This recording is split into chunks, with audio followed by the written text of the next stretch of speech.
Good afternoon, my name is Doris, and today we're gonna be making beef stew with dumplings. I used to call my kids dumplings, and now I call them something else. What we're gonna be needing for today's meal is an assortment of knives, these things, a pot big enough to boil one of your children in, another bowl, and a wooden spoon. There are a few more optional utensils later in the recipe, but I'll explain those more when we get to them. Keep in mind that these things are completely optional, but highly recommended. To start off, you're going to be taking the bowl, and you're going to put some flour in.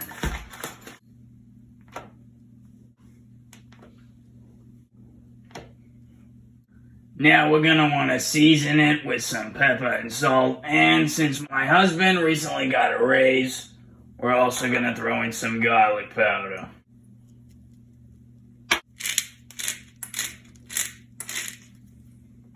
You can season this with whatever you want. You can use garlic powder, onion powder, baby powder, heck, you can use gunpowder for all I care. Once you're done seasoning the flour, you're going to want to move on to the beef. First, you're going to want to get yourself a cow. Then, once that's done, take your meat and toss it into the flour. And mash it in there nice and good. Make sure the flour gets all over the meat.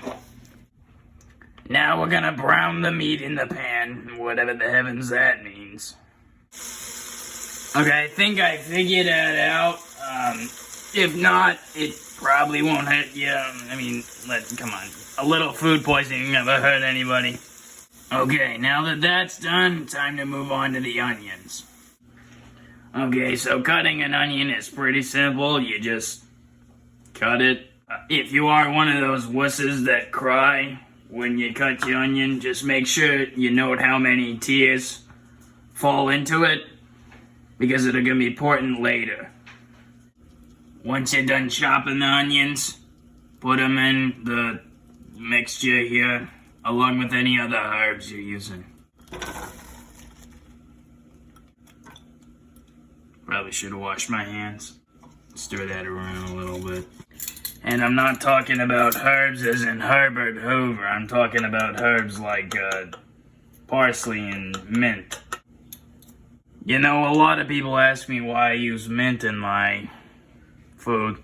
Well, it's really quite simple. You use mint now, so you don't have to brush later. It's actually quite genius. Also, add garlic at this step, because garlic can pretty much make anything taste better. The best way to get garlic like that is, but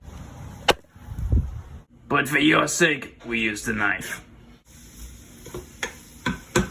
Okay, now it's time for the beef stock. Just pour some of this sewage water right into this mixture.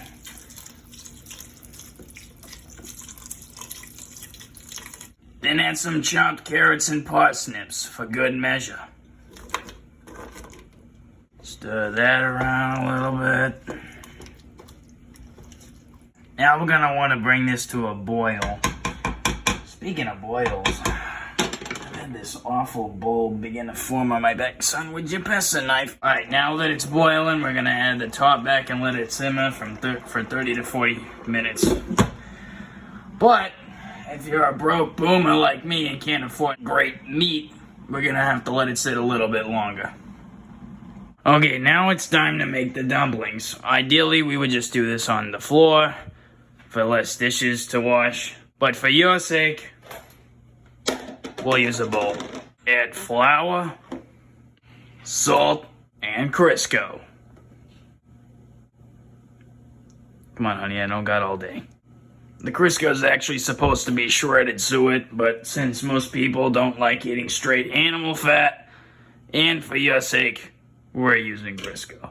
And if you're feeling extra special, put in some parsley for bonus points. Let's just mix this around a little bit. If it starts to turn white with hints of green in it, that means you're doing it right. Now add a little bit of water to the mixture. But only a little at a time though, because you'll end up with a useless pile of mush that looked like someone took a whiz on someone's Play-Doh set. There we go. Mix that around a little bit. Add some more water.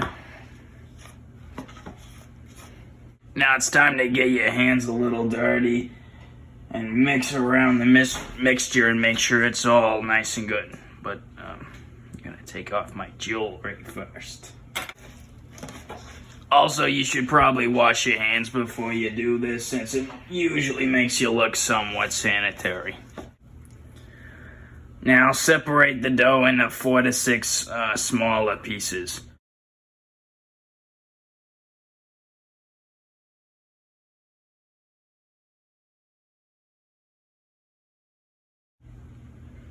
Once they're in the nice little balls like that, they're ready to go in the pot. Here we are in front of the pig's food we made earlier, and now all we gotta do is plump these bad boys into there. So let's take the... Oh, don't want to do that. Plump these in. And boom. Set a timer for about 20 minutes, and then come back and they should be done. Now is a great time to look around at the mess you've made and find a good excuse to blame it on your grandson. Once the time is done, just take this black thing, plop some in a bowl, and enjoy some beef stew with whoever you happen to have lying around the house. But that's pretty much it. That's how you make beef stew with dumplings. Be sure to watch the credits I made, because I'm a bad person. Bye.